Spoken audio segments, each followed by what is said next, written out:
Sempat buron selama sepekan, dua pelaku pembunuhan sadis terhadap satu keluarga yang dikubur dalam satu lubang di Kelurahan Pauman, Kabupaten Indramayu, diringkus Esmob Satreskrim Polres Indramayu. Keduanya dilumpuhkan lantaran melawan dan membahayakan saat akan ditangkap. Mereka ditangkap di wilayah Kecamatan Kedokan Bunder, Indramayu setelah sempat menghilangkan jejak ke wilayah Semarang, Demak, serta ke wilayah Jawa Timur. Kami mengamankan 2 orang diduga pelaku pembunuhan yang mengakibatkan meninggal dunia satu keluarga. Dapat kami amankan di Kedokan Bunder tadi pagi jam 3. Sebelumnya jasad kelima korban ditemukan terkubur di belakang rumah setelah warga mencium bau tak sedap selama 4 hari terakhir. Warga pun terkejut akan penemuan kelima jasad dan melapor ke polisi. Dari Indramayu, Jawa Barat, Toy Skandar Ayus melaporkan.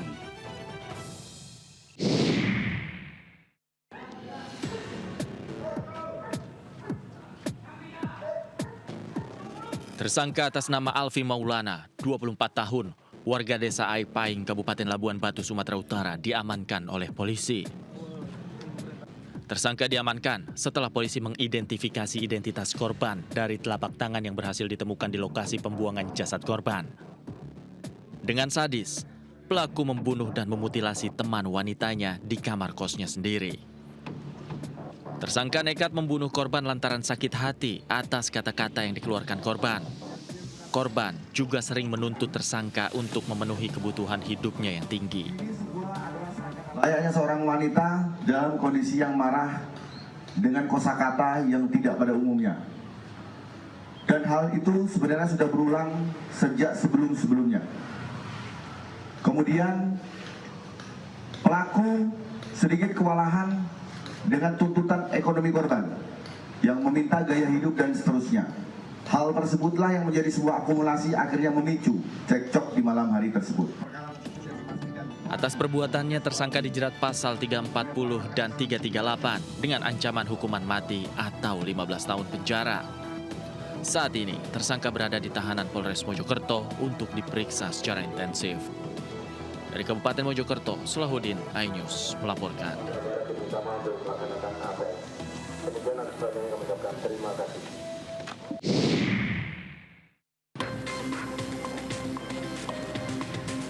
Tim Resmo Polres Mojokerto Minggu dini hari menangkap terduga pelaku mutilasi di Pacet. Terduga pelaku ditangkap di sebuah rumah kos di kawasan Lidah Wetan, Surabaya, Jawa Timur. Usai mengamankan terduga pelaku, polisi melakukan olah TKP dan membawa sejumlah barang bukti dari kamar kos, diantaranya bantal, guling, sapu lidi, dan serokan yang terdapat bercak darah. Menurut Ketua RT setempat, anggota polisi dari Polres Mojokerto dan Polrestabes Surabaya datang ke wilayahnya dan meminta izin untuk menangkap terduga pelaku. Polisi memang sudah siap apa-apa ya, memang sudah siap, jadi apa ya, penangkapannya pun memang langsung. Jadi di kedap-kedap itu tidak menjawab, akhirnya didobrak.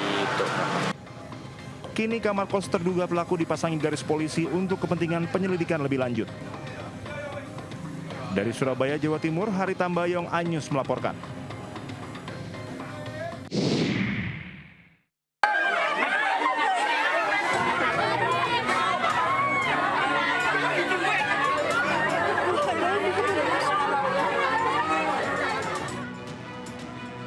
Empat orang meninggal dunia dan puluhan lainnya luka-luka setelah sebuah rumah ibadah ambruk di Desa Sukamakmur, Ciomas, Bogor, Jawa Barat. Polisi menduga bangunan ambruk karena struktur tidak kuat menahan beban akibat membludaknya jemaah. Insiden ambruknya bangunan berlangsung saat acara maulid dengan ratusan jemaah yang hadir.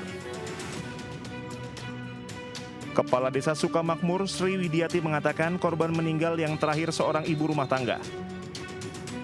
Total semuanya korban berarti ada 117 yang luka-luka. Yang korban meninggal ya? Korban meninggalnya ada 4 orang, Pak. Oh, jadi nama satu ya? Meninggal 4 orang. Itu yang terakhir balita atau apa? Yang terakhir ibu rumah tangga. Akibat musibah ini 117 korban mengalami luka berat dan ringan dan dibawa ke sejumlah rumah sakit di Kabupaten Bogor. 14 pasien masih dirawat di RSUD Kota Bogor.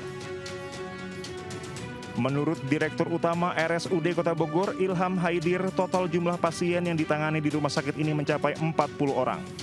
26 pasien telah dipulangkan dan menjalani rawat jalan, sementara 14 pasien lainnya masih dirawat. Dari Bogor, Jawa Barat, Wildan Hidayat, Andi Firmansyah, Anyus melaporkan.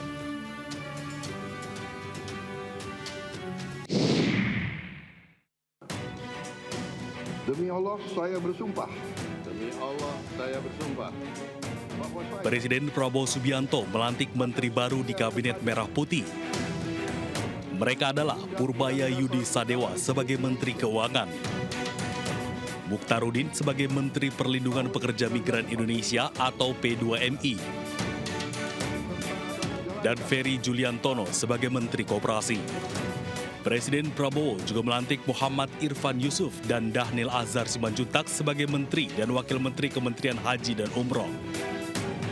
Namun Presiden belum melantik Menko Polkam dan Menteri Pemuda dan Olahraga. Untuk posisi Menko Polkam saat ini dalam posisi ad interim dan belum ditunjuk secara definitif. Belum menunjuk secara definitif siapa yang akan beliau tugaskan menjadi Menko Polkam, sehingga untuk sementara waktu beliau akan menunjuk ad interim untuk menjabat sebagai Menko Polkam. Yang kedua, berkenaan dengan Menteri Pemuda dan Olahraga, jadi pengganti Menteri Pemuda dan Olahraga kebetulan posisi sedang di luar kota, sehingga tidak bisa mengikuti pelantikan, akan dijadwalkan kembali di prosesi pelantikan yang berikutnya. Lanjut, Mensesnek Prasetyo Hadi menjelaskan perombakan Merah Putih dilakukan berdasarkan berbagai masukan dan evaluasi. Tim Liputan iNews melaporkan.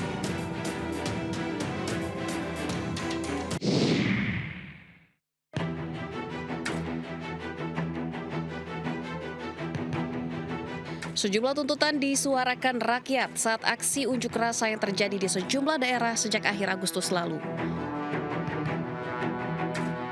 Presiden pun langsung mengundang perwakilan mahasiswa ke istana untuk berdiskusi.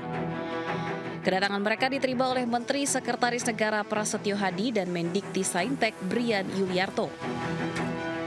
Dialog menjadi salah satu cara untuk memahami tuntutan mahasiswa untuk bersinergi membangun bangsa ke depan. Ngobrol dari hati ke hati, kira-kira seperti apa pandangan-pandangan mahasiswa ya, untuk kita bisa perbaiki hal-hal yang masih kurang, untuk bisa membicarakan ide-ide bagaimana supaya Indonesia lebih cepat maju, lebih cepat bisa memperbaiki hal-hal yang memang kita ingin capai bersama. Usai pertemuan itu pada akhir pekan di Hambalang, Bogor, Jawa Barat, Presiden Prabowo menyatakan tuntutan yang diajukan masyarakat masuk akal. Presiden juga siap berunding untuk wujudkan tuntutan masyarakat. Presiden Prabowo juga menyebut aksi bakar-bakaran dan kerusuhan adalah bentuk ancaman kepada rakyat.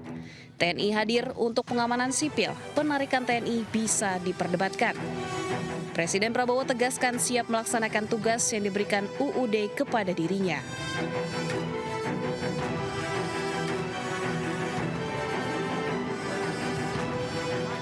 Hingga kini total ada 17+8 tuntutan yang diajukan masyarakat melalui perwakilan mahasiswa. Tuntutan ini antara lain meminta pemerintah menghilangkan tunjangan bagi anggota DPR dan sahkan Undang-Undang Perampasan Aset Koruptor. Tim Liputan iNews melaporkan.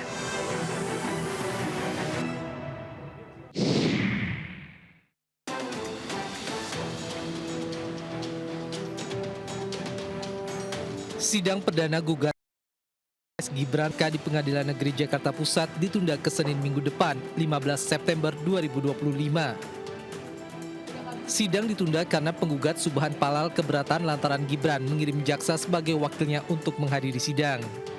Dalam kasus ini, Gibran menjadi tergugat 1, sementara Komisi Pemilihan Umum menjadi tergugat 2. Gibran dan KPU digugat untuk membayar ganti rugi sebesar 125 triliun rupiah kepada negara. Saya menggugat waktu itu ya, bukan yang sekarang, calon wakil presiden yang tidak memenuhi syarat pendidikannya. Dalam perkara ini, Subhan Palal menggugat proses pencalonan Gibran sebagai wakil presiden. Dalam gugatannya, Subhan menilai riwayat pendidikan Gibran di jenjang SMA tidak sesuai dengan ketentuan hukum di Indonesia. Tim Liputan iNews melaporkan.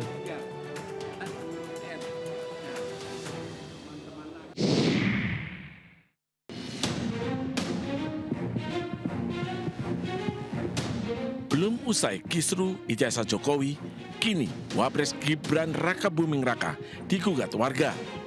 Gugatan diajukan ke Pengadilan Negeri Jakarta Pusat pada Jumat 29 Agustus 2025. Wapres Gibran digugat oleh warga sipil bernama Subhan Palal. Selain Wapres Gibran, Subhan juga menggugat Komisi Pemilihan Umum. Keduanya digugat uang ganti rugi sebesar 125 triliun. Untuk penggugat, ini HM Subhan, seorang advokat di Jakarta Barat. Nah, untuk tergugatnya itu, tergugat 1 Gibran Raka Buming Raka dan tergugat 2 Komisi Pemilihan Umum. Terkait kasusnya Pak, gugatannya apa Pak? Jadi gugatannya itu berkaitan dengan perbuatan melawan hukum terkait pencalonan dan penetapan Gibran sebagai wakil presiden. Setelah menerima dan mempelajari gugatan, Pengadilan Negeri Jakarta Pusat pun langsung menjadwalkan sidang perdana kasus perdata pada Senin 8 September nanti.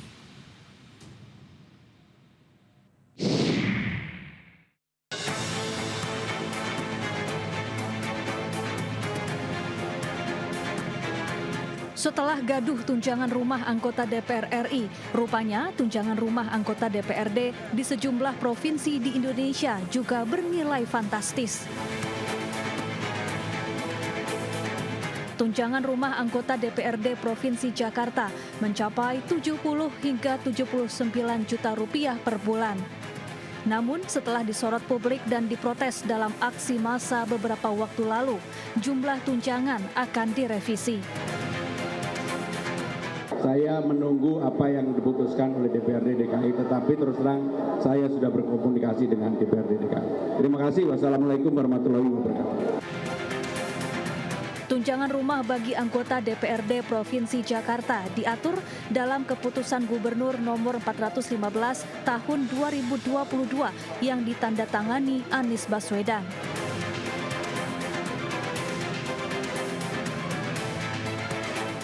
Ternyata tak hanya Jakarta, tunjangan rumah anggota DPRD provinsi lainnya juga dinilai terlalu tinggi. Tunjangan rumah anggota DPRD Jawa Barat mencapai 62 hingga 71 juta rupiah per bulan. Jawa Tengah 47 hingga 80 juta rupiah per bulan. Jawa Timur 49 hingga 58 juta rupiah per bulan. Banten 33 hingga 39 juta rupiah per bulan dan DI Yogyakarta 20 hingga 27 juta rupiah per bulan.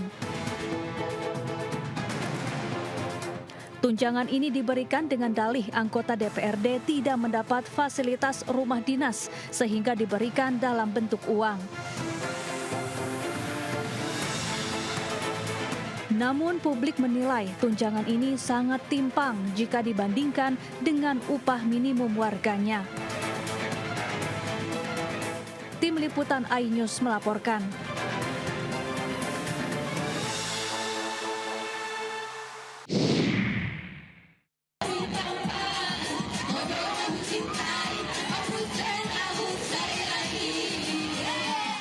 Inilah rekaman video yang memperlihatkan Bupati Labuhan Batu Selatan, Ferry Saputra Simatupang, berjoget sambil bagi-bagikan uang ke penonton dengan pecahan Rp50.000.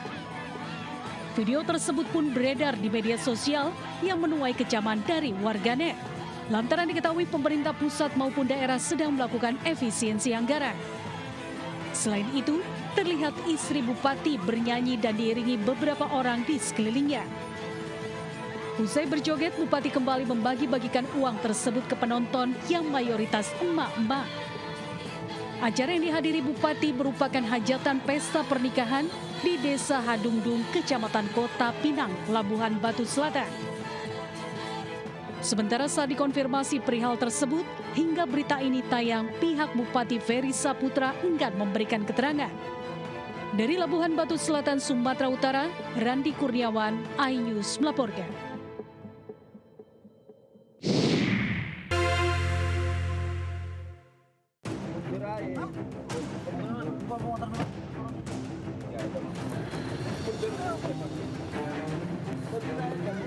Usai menerima laporan warga, polisi bergegas mendatangi lokasi penangkapan maling di sebuah gudang barang dagangan di Bangkalan, Jawa Timur.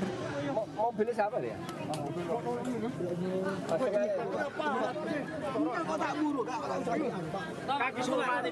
Setibanya di lokasi, dua pencuri tengah dihakimi massa usai kepergok mencuri.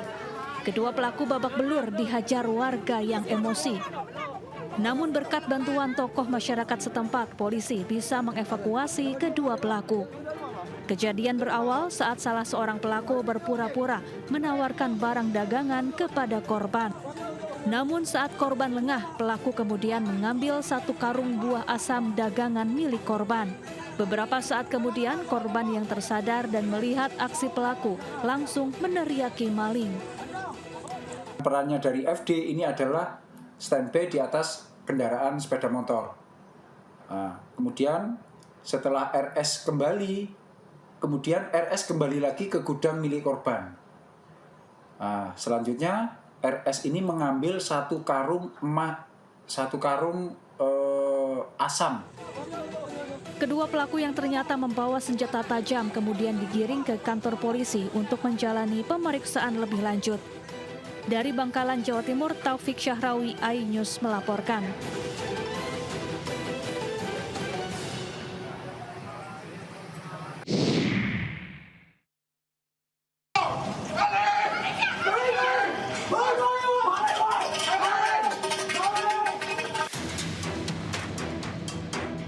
Aksi kawanan perampok terekam video amatir saat beraksi di siang hari di sebuah rumah jalan padat karya 2 Duren Sawit, Jakarta Timur. 4 pelaku yang berboncengan dengan sepeda motor ini sudah memantau rumah sasarannya. Saat tahu rumah ditinggal pergi korban untuk mengantar anaknya ke travel perjalanan, mereka pun beraksi. 2 orang pelaku masuk ke dalam rumah korban, sedangkan 2 orang lainnya di atas motor dan memantau sekitar rumah. 2 pelaku yang masuk ke rumah korban langsung merusak kamera pengawas dan selanjutnya masuk serta mengacak-acak kamar dan lemari korban.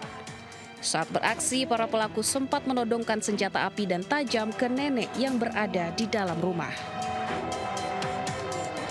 Usai menggasak barang berharga, uang dan emas dari dalam berangkas, pelaku berusaha kabur. Namun di saat bersamaan, pemilik rumah pulang lalu berteriak dan menarik perhatian warga. 2 pelaku di depan rumah korban langsung melarikan diri, sementara 2 pelaku di dalam rumah berupaya melarikan diri dari kejaran warga. Alhasil 1 pelaku kabur, sedangkan 1 orang lainnya tertangkap.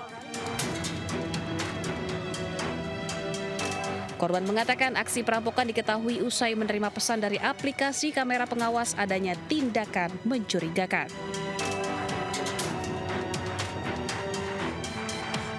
Diancam pakai pisau sama pisau. Pisaunya di sini, pistolnya juga dia sempat bilang saya bunuh kamu. Terus tadi periksa apa aja Bu yang hilang Bu? Saya belum periksa yang lain-lainnya lagi, tapi yang sudah pasti di depan mata ibu saya, kotak perhiasannya dia. Saat ini polisi yang sudah mengantongi identitas para pelaku masih melakukan pengejaran.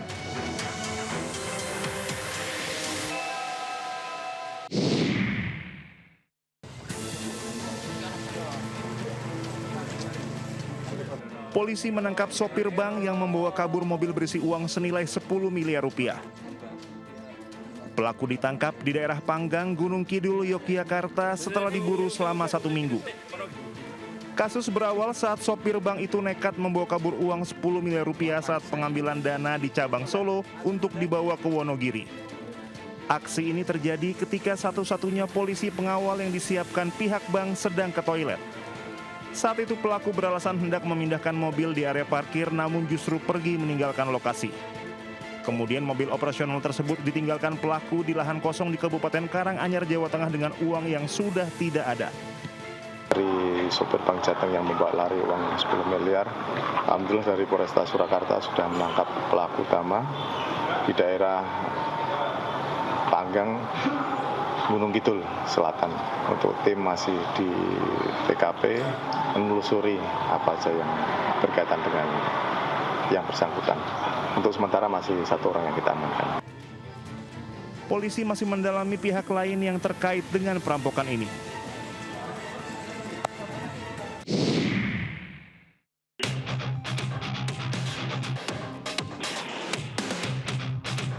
Dalam rekaman CCTV, aksi komplotan pencuri motor trail di Jalan Duri Kosambi, Cengkareng, Jakarta Barat. Melihat gerak-gerik yang mencurigakan, warga meneriaki kawanan pelaku dan langsung menggagalkan aksi pencurian ini. Tak ingin ditangkap warga, para pelaku yang berjumlah lebih dari 2 orang ini menodongkan senjata api ke arah warga. Warga namun terus berteriak hingga para pelaku kabur. Warga mengaku resah dan khawatir, apalagi aksi pencurian ini terbilang nekat karena dilakukan pada siang hari saat aktivitas warga ramai lalu lalang. Satu nunggu di motor, nah satu lagi turun. Tapi sempat berhasil atau enggak nyurinya, Bang? Enggak, Bang, gagal. Soalnya kan diteriakin. Nah, katanya sempat bawa pistol ya, Bang? Iya, bawa pistol. Itu pistolnya sempat diacungin atau? Diacungin sih, Bang, sempat diacungin. Enggak, kalau sempat meletus mah pasti ketahuan. Peristiwa ini kini diselidiki Satuan Reskrim Polres Jakarta Barat dan Polsek Cengkareng untuk memburu kawanan pelaku curanmor bersenjata api. Dari Jakarta, Miftahul Gani, iNews melaporkan.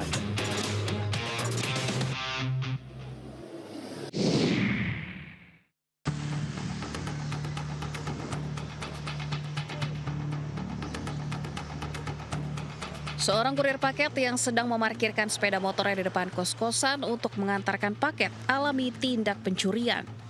Motor beserta 79 paketnya raib digondol komplotan pencuri. Dalam rekaman CCTV, 2 pelaku yang mengendarai 1 sepeda motor sempat mundur mengincar motor yang terparkir. Usai membawa kabur motor beserta puluhan paket milik konsumen yang harus diantar korban, pelaku langsung tancap gas.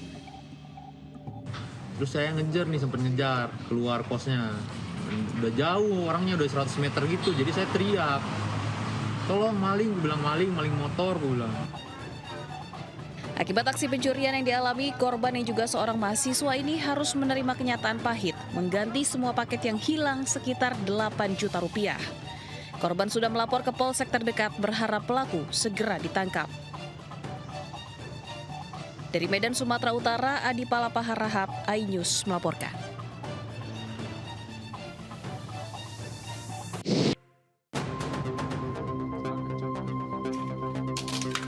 Perampokan 2 minimarket terjadi di 2 lokasi terpisah dalam selang waktu hanya 20 menit di wilayah Tuban. Minimarket pertama di Jalan Panglima Sudirman, Sendang Harjo, disatroni pada pukul 3:02 dini hari. Tak lama berselang, minimarket kedua di Jalan R.E. Martadinata Karangsari juga dirampok dengan modus yang sama. Komplotan perampok yang diduga berjumlah 4 orang menggunakan 1 mobil sebagai sarana operasional. 1 orang menunggu di luar sebagai sopir, sementara 3 lainnya masuk ke dalam minimarket. Salah seorang pelaku diduga membawa senjata api dan 2 lainnya berbekal senjata tajam. Karyawan minimarket dipaksa untuk membuka brankas dan seluruh uang tunai di dalamnya raib dibawa kabur pelaku. Para pelaku mengenakan jaket atau hoodie serta menutupi wajah dengan penutup muka. Kerugian dari aksi diperkirakan mencapai 47 juta rupiah dengan rincian 30 juta rupiah di minimarket di Jalan Panglima Sudirman dan 17 juta rupiah di minimarket Jalan R.E. Martadinata. Satu pelaku membawa dugaan senti, ya, jadi kita pastikan apakah betul senti atau airsoft gun. Jadi yang 2 lagi bawa sajam jenis pisau ya. Sasaran pelaku ini adalah berangkas daripada Alfamart itu sendiri. Jadi pelaku masuk mengancam kepada karyawan, kemudian mengambil uang yang ada di dalam berangkas. Saat ini polisi masih terus mengumpulkan barang bukti termasuk memeriksa rekaman CCTV dan keterangan saksi di lapangan. Dari Tuban, Jawa Timur, Pipit Wibawanto, iNews melaporkan.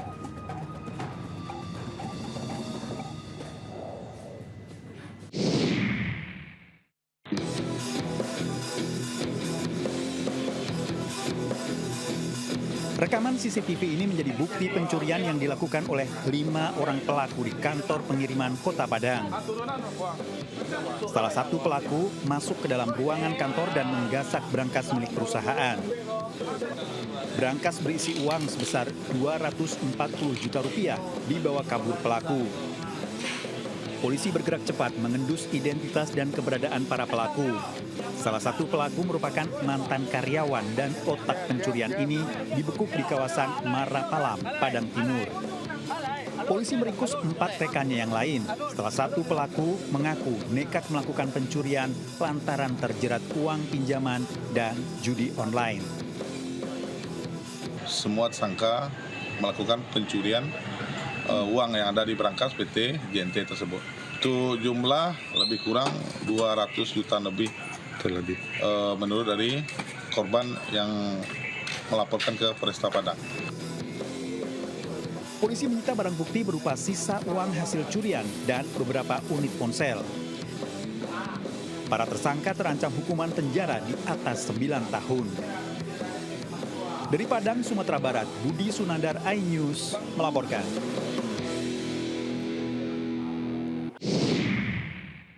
Yang naik mobil, sorry buat aku, sopir kirinya saudaraku ini rotok. Jadi dia tidak tegas. Sebuah minibus dihentikan para pelaku di area Dermaga 1 Pelabuhan Bakauheni, Lampung dan meminta uang sebesar Rp650.000. Para pelaku mengancam kendaraan tidak boleh menyeberang. Karena panik, korban hanya menyerahkan Rp200.000. Korban secara diam-diam merekam dan memposting ke akun media sosial, video viral, dan kemudian polisi melakukan penyelidikan. Polisi anggota unit Reskrim KSKP Bakauheni menangkap 3 pelaku di sejumlah lokasi berbeda di sekitar pelabuhan hingga Menara Siger, Bakauheni. Masing-masing pelaku memiliki peran berbeda, dari yang meminta uang dengan ancaman, mengarahkan mobil, dan merampas tiket serta membuat kwitansi palsu seolah-olah resmi namun kemudian dibuang. Para pelaku berpindah-pindah lokasi bahkan sampai ke Pulau Jawa sebelum akhirnya berhasil ditangkap. Ya, mereka tidak mengaku kalau itu sudah terjadi lama, tapi beberapa saksi-saksi ya, memang mereka inilah yang selalu membuat resah para penumpang. Memang sudah lama ya, para pelaku ini sudah terkenal lama. Ketiga tersangka terancam hukuman 9 tahun penjara. Dari Lampung Selatan, Lampung, Heri Fulistiawan, iNews melaporkan.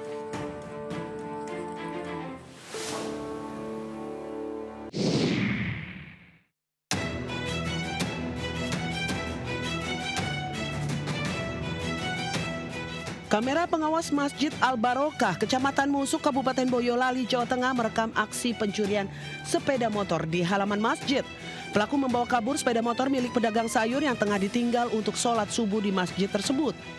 Selain membawa sepeda motor, sayuran yang akan dijual berkeliling turut juga dibawa pelaku. Beberapa jam kemudian, warga menemukan rombong sayur lengkap dengan isinya di pinggir tempat pemakaman umum wilayah setempat yang dibuang oleh pelaku. Satreskrim Polres Boyolali yang menyelidiki kasus ini kemudian berhasil menangkap pelaku. Pelaku merupakan residivis kasus penggelapan dan belum lama keluar dari penjara. Pelaku dengan mudah mencuri motor tersebut karena melihat kunci motor masih tergantung di motor. Pelaku nekat mencuri karena terdesak setelah tidak memiliki pekerjaan selepas keluar dari penjara. Korban terburu-buru untuk melakukan sholat sehingga lupa untuk mencabut kunci. Nah, pada saat korban sudah masuk ke masjid, ternyata lewatlah si tersangka ini kemudian melihat kunci masih menempel di atas motor, setelah itu langsung dibawa oleh si tersangka. Atas perbuatannya, pelaku kembali mendekam di balik jeruji besi selama 5 tahun.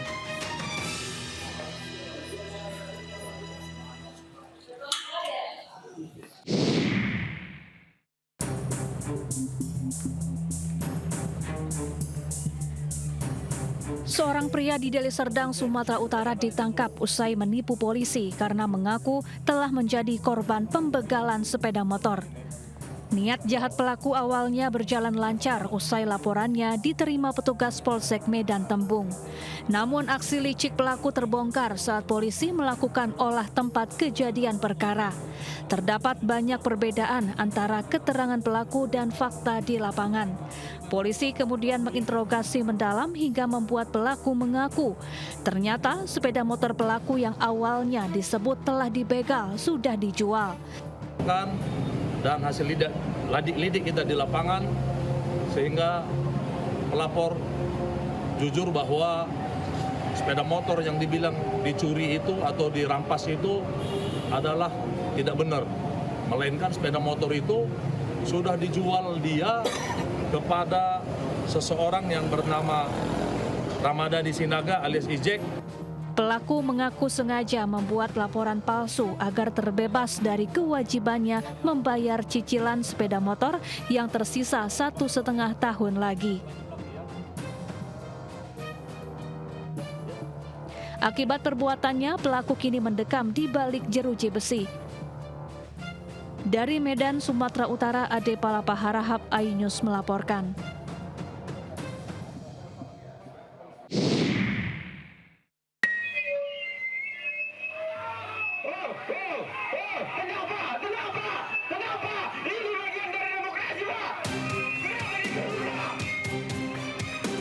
Aksi unjuk rasa ratusan pedagang pasar baru Panyabungan di kantor DPRD Mandailing Natal, Sumatera Utara ricuh.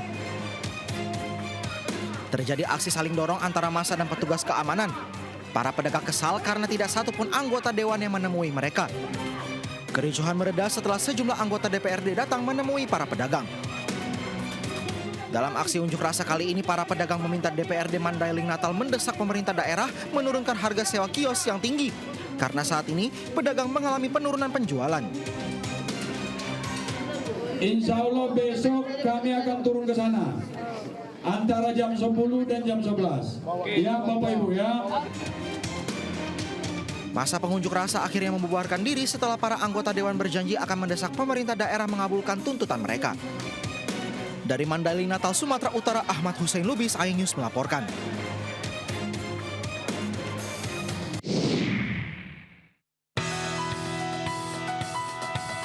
Tourism Business Plan and Digital Marketing and Multi-Channel Network (MCN) menjadi tema dalam acara MNC Forum ke-80 yang diselenggarakan di iNews Tower, Jakarta Pusat. Dihadiri Eksekutif Chairman MNC Group Hari Tanusudibyo, Co-CEO MNC Group Angela Tanusudibyo, serta Group Head of Design and Planning PT MNC Tourism Tbk, Johannes Hendrik Spies.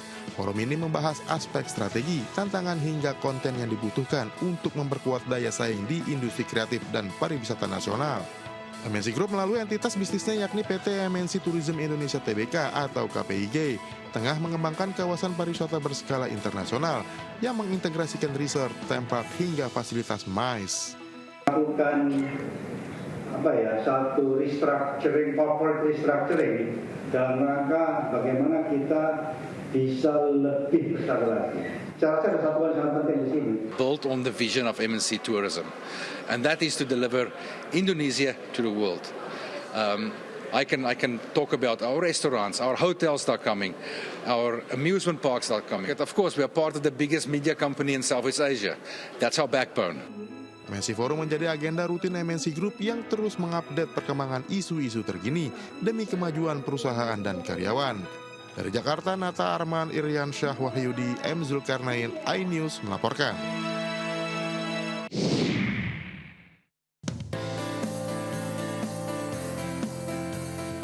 Rapat Pimpinan Provinsi Kamar Dagang dan Industri Sulawesi Tenggara 2025 berlangsung hikmat di Ballroom Pinisi Hotel Claro, Kendari. Rapimprop secara resmi dibuka oleh Mendagri Tito Karnavian yang menekankan pentingnya peran sektor swasta dalam memajukan perekonomian daerah. Sinergi sektor swasta dan pemerintah diyakini menjadi kunci percepatan realisasi program strategis di daerah. Forum strategis ini juga dihadiri Ketum Kadin Indonesia Anindya Bakri, Waketum Kadin Indonesia sekaligus Sekjen Partai Perindo Andi Yuslim Patawari, beserta para Ketua Kadin Provinsi dan daerah. Identik dengan tol, identik juga dengan beton atau aspal. Tapi nggak stop di situ, perikanan juga sangat perspektif, pariwisata juga. Dan tentunya berbarengan dengan investasi seperti itu, infrastruktur akan ada jalan. 6 provinsi ini yang dihadiri kabupaten, kota yang ada di Sulawesi Tenggara bisa menjadi sinergi antara pemerintah daerah, dan kita berharap pemerintah daerah salah satu pihak yang mempermudah regulasi dalam iklim investasi. Sementara itu, dengan regulasi yang tepat, aspal Buton diharapkan menjadi proyek strategis nasional yang akan meningkatkan pendapatan asli daerah Sulawesi Tenggara. Aspal kita potensinya adalah terbesar di dunia. Saya kira ini layak untuk dijadikan program strategi nasional, karena aspal ini juga luar biasa, tidak kalah dengan aspal minyak. Pada akhirnya nanti menguntungkan buat negara. Rapim Prop ini diharapkan menjadi titik awal untuk mengoptimalkan potensi ekonomi Sulawesi Tenggara melalui kolaborasi sektor swasta dan pemerintah guna mewujudkan kemakmuran dan kesejahteraan masyarakat daerah. Dari Kendari, Sulawesi Tenggara, Mukhtaruddin, iNews melaporkan.